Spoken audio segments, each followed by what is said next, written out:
में top 10 TRP में आया है।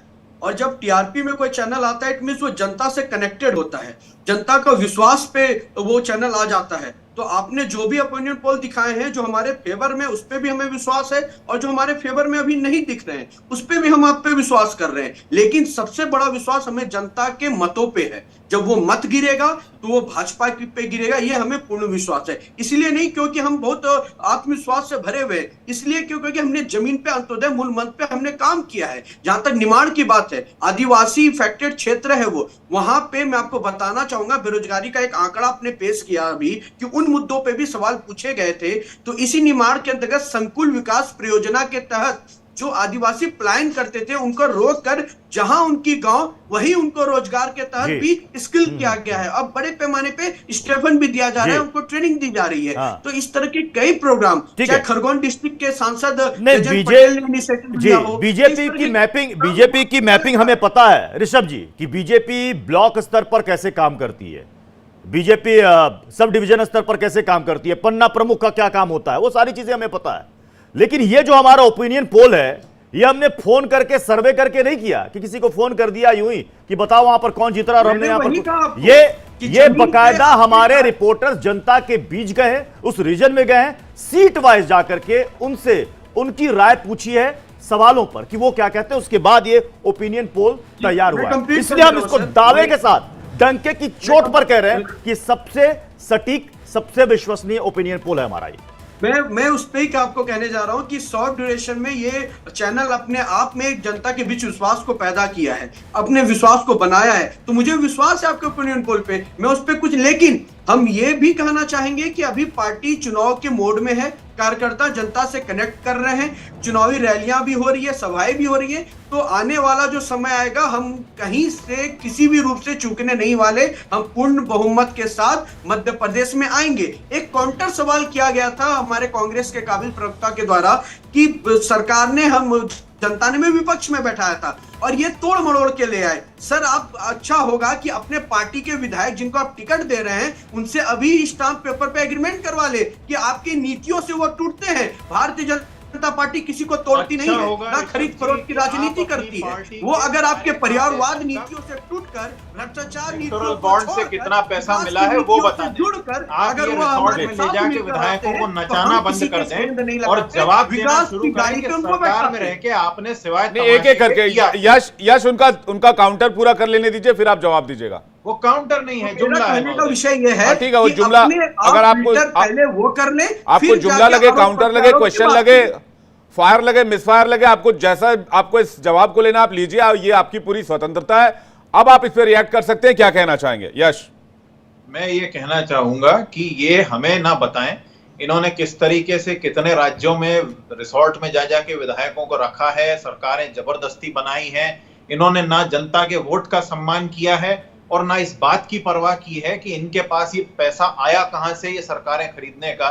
और ये इलेक्टोरल बॉन्ड जो है ये इसका बहुत बड़ा फसाद की जड़ है ये। तो ये हमें ना सिखाएं राजनीति। ये पहले जो भ्रष्टाचार चिल्ला के सरकार बनाने आए थे, ये पहले अपना ये खाता साफ करें कि इनके पास इतना पैसा आया कहां से।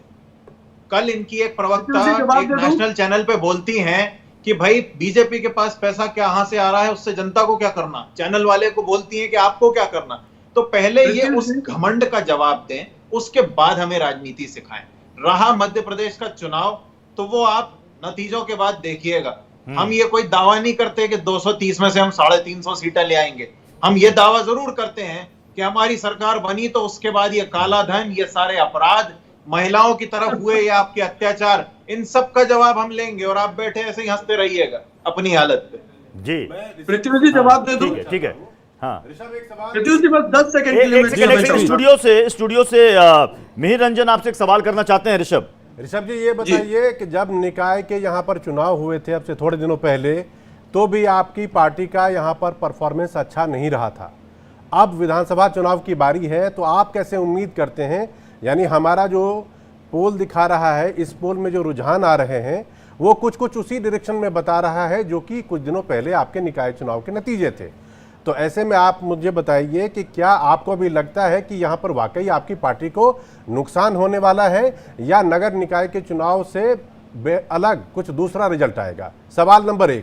दूसरा सर, सवाल बहुत ये, अच्छा प्रश्न आपने पूछा है जी। और मैं उस पे जवाब ये देना चाह रहा हूँ कि हम उन पार्टियों में से हैं सर जो जीत पे ना तो उत्साहित होते हैं और हार पे ना तो निराश होकर बैठ जाते हैं। 365 दिन काम करते हैं। अगर हमसे कहीं चूक हुई है तो हमने उस पर मेहनत किया है, हमने अपने कार्यकर्ताओं के बीच प्रशिक्षण देकर उनको तैयार भी किया है और अपनी योजनाओं को जनता को समझाने में हम उस पर कार्य भी कर रहे हैं। तो मुझे जहां तक लगता है कि अगर किसी कारणवश किसी 3 टायर इलेक्शन में कहीं हमें कमियां रही हैं तो उसको हमने अपने आप में सॉल्यूशन के तौर पर स्वीकार किया। तो आने वाला समय हम उस पर वर्कआउट करके उस बीच जाएंगे, उस बीच हम उनके सवाल को सुनकर उस पर जवाब देकर उनसे मत लेंगे। ये तो एक पहलू रहा। दूसरा पहलू, जब चुनाव में पार्टी जाती है, 3 टायर इलेक्शन से ऊपर उठकर जब विधानसभा जाता है तो ओवरऑल स्टेट के मापदंड पे भी चुनाव होता है और जो पार्षद का इलेक्शन होता है वो निजी समीकरण पे ज्यादा फोकस्ड रहता है। तो कहीं ना कहीं जनता इन आकलनों में भी जाएगी। कई ऐसे राज्य हैं जहां विधानसभा में भारतीय जनता पार्टी को वोट नहीं मिले लेकिन लोकसभा में मोदी जी को देश ने स्वीकारा। तो इस पहलू पे हमें विश्वास है कि विधानसभा का जो परिणाम निकल कर आएगा वो थोड़ा विपरीत होगा। जो आपने 3 टायर इलेक्शन में देखा है उससे विभिन्न होगा। और ठीक है। दूसरी बात एक रीजन और आगे बढ़ते हैं।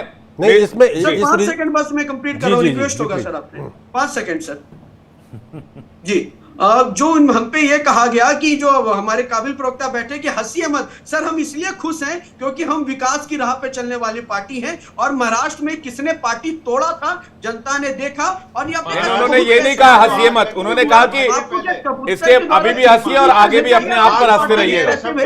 कैसे संदेश दिया गया था आपको, जरा बताएंगे? चैनल की टीआरपी क्या है, प्रश्न कितना अच्छा है, बेकार की बातें मत कीजिए। महाराष्ट्र में भी आग लगी हुई है, संसद में 6 महीने से मणिपुर चल रहा है, सवाल खड़ा किए, प्रधानमंत्री जी ने चलिए आगे बढ़ने से पहले मैं कहना चाहता हूँ कि ये बघेलखंड वही वाला इलाका है जिस इलाके से बाबा बागेश्वर आते हैं। यानी सनातन की बात होती है, हिंदूवाद की बात होती है, राष्ट्रवाद की बात होती है। अब मुझे ये बताइए, इतना ढोल पीटा गया, इतना वो उन्होंने किया, देश दुनिया हर कोने में जा जा कर कहे, और जो उनका गढ़ है वहाँ पर तो लेकिन मुझे लग रहा है कि उसका इम्पैक्ट, अगर मैं अपने सर्वे के मुताबिक जाऊं और जो हमारे बीजेपी के प्रवक्ता भी कह रहे हैं कि शायद ऐसा हो सकता है, तो क्या मतलब